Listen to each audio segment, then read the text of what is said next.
Selamat malam Pak, hari ini kami akan diskusi tentang kuliah kemarin tanggal 19 April 2021 tentang estetika. Pertama mungkin ada pendapat dari Vincent Lee. Oke, komentar atau pendapat saya pada tanggal 19 April 2021 pada pembelajaran teori arsitektur lanjut oleh Pak Undi, yaitu pembelajaran tentang estetis, kesenangan, dan kelebihan.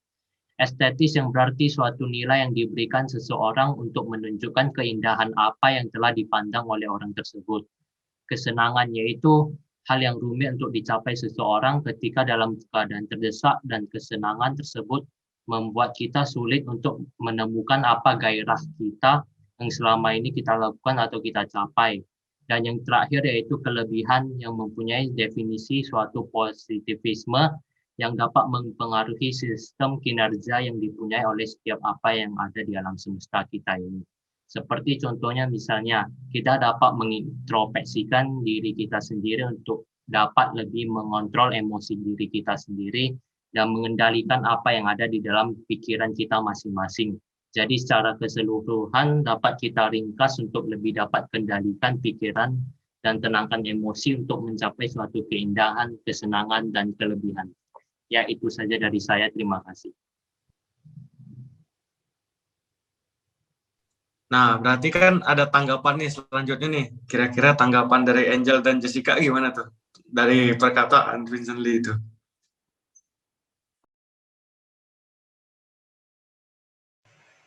Kalau menurut saya sih dari estetika itu sebenarnya nggak bisa berdiri sendiri gitu. Jadi kayak kita dalam arsitektur boleh aja memperhatikan estetika, tapi kita juga harus memperhatikan aspek lain gitu. Jadi kayak misalnya kegunaannya, terus kayak alamnya gimana gitu. Jadi kayak mesti saling relasi satu sama lain sih menurut aku.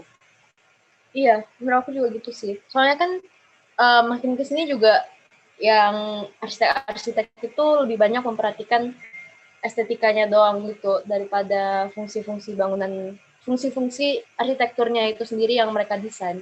Jadi kayak sekarang ini banyak bentuk bangunan yang bagus gitu tapi fungsinya kurang. Nah, kalau begitu kan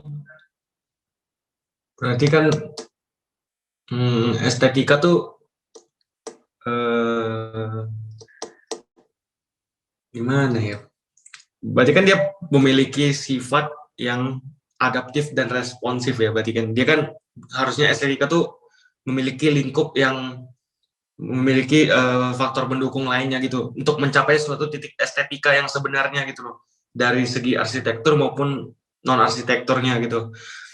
Berarti kan juga kayak untuk mencapai tingkat estetika yang sesungguhnya gitu kan, berarti kan di parameter estetika kan dalam kayak seseorang tuh mau mencapai suatu estetika itu, berarti kan berarti kan ada tahapan-tahapan yang harus dilewati untuk mencapai suatu estetika itu. Gimana tuh tanggapannya? Kalau dari aku gitu tuh.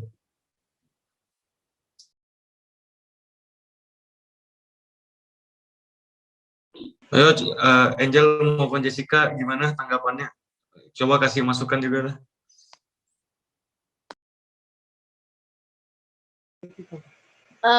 Ya sih, terus estetika itu kan sebenarnya itu kan personal ya, dari arsiteknya sendiri itu kan beda-beda, tiap orang juga beda-beda.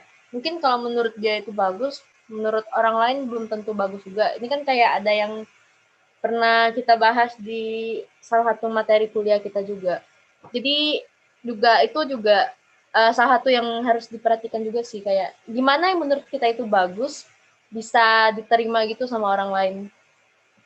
Gitu sih, soalnya kayak nggak ada acuan pasti itu, kayak yang apa yang kita buat belum tentu tiap orang tuh bisa menilai itu kayak sesuai apa yang persepsi kita pikirin gitu. Iya, kalau dari kami gitu sih. Mungkin ada tanggapan lain dari Lihas atau Alexis, silakan. Berarti kan kalau tadi dibilangnya kan berarti kan orang tuh harus yakin dulu sama estetikanya dari seorang arsitek itu kan. Nah, kalau orang itu belum yakin nih, gimana cara meyakinkannya kira-kira tuh? meyakinkan estetikanya maupun stylenya. Tadi kan dari dibilang tuh kayak belum tentu seseorang tuh bakal terima nilai estetikanya. Nah, gimana tuh kalau seseorang tuh bakal bisa terima? Gimana tuh tanggapannya tuh Vincent Lee, Angel maupun Jessica tuh? Gimana ya? Mungkin sih menurut aku estetika tuh memang tiap orang tuh beda, tapi kayak bisa kayak kita kasih seperti mungkin konsep dari pemilihan dari estetika, bentuk estetika kita tuh gimana gitu. Jadi bisa ada argumennya lah yang kayak bisa kita pertanggungjawabkan gitu dari bentuk-bentuk yang kita pilih gitu. Jadi orang tuh bisa jadi lebih yakin juga. Soalnya kan kayak mindset tiap orang tuh beda-beda gitu. Susah untuk samain mindset orang gitu. Jadi menurut aku sih argumen penting juga gitu. Iya sih. Sama tiap arsitek kan juga sebenarnya punya stylenya sendiri gitu ya sekarang. Jadi itu juga tetap harus kita pegang sih kalau mendesain. Stylenya tuh seperti apa, kayak biar orang tuh nggak bingung, oh ini orang kok stylenya berubah-berubah gitu.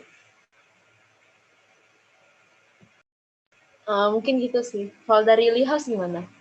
Ya, estetika saya hanya bisa memberikan contoh seperti gambar Mona Lisa yang bisa dibilang gambar itu adalah suatu keindahan dan sebagian orang itu bukan sebuah keindahan, ya tergantung kepada orangnya masing-masing. Ya, itu yang saya bisa membuat contoh dari estetika itu sendiri. Ya itu contoh dari saya.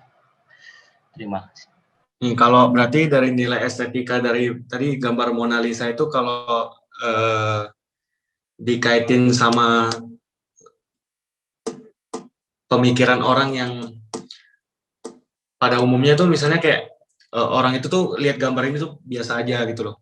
Nah, tapi kalau di kalangan seniman itu kan pasti kan kayak luar biasa gitu kan di lukisan Mona Lisa itu. Nah, berarti kan kayak semua tuh berarti tuh ada perbedaan masing-masing dan bagaimana cara setiap seseorang tuh untuk mencapai suatu estetika itu tuh berarti ada tahapan-tahapan yang maupun proses yang harus dilewati gitu loh. Berarti kan nggak cuman kalau untuk mencapai berarti kan kayak orang tuh semuanya tuh nggak bisa langsung mencapai si estetikanya itu tuh. Berarti kan kayak pelajaran pada sebelumnya itu juga memiliki kaitan satu sama lainnya. Mungkin segitu sih Pak dari kelompok kami Pak untuk memberikan tanggapan kepada pembelajaran teori arsitektur lanjut kemarin tentang estetis dan estetika itu Pak. Iya, sekian diskusi kami untuk hari ini. Terima kasih. Terima kasih Pak. Terima kasih juga.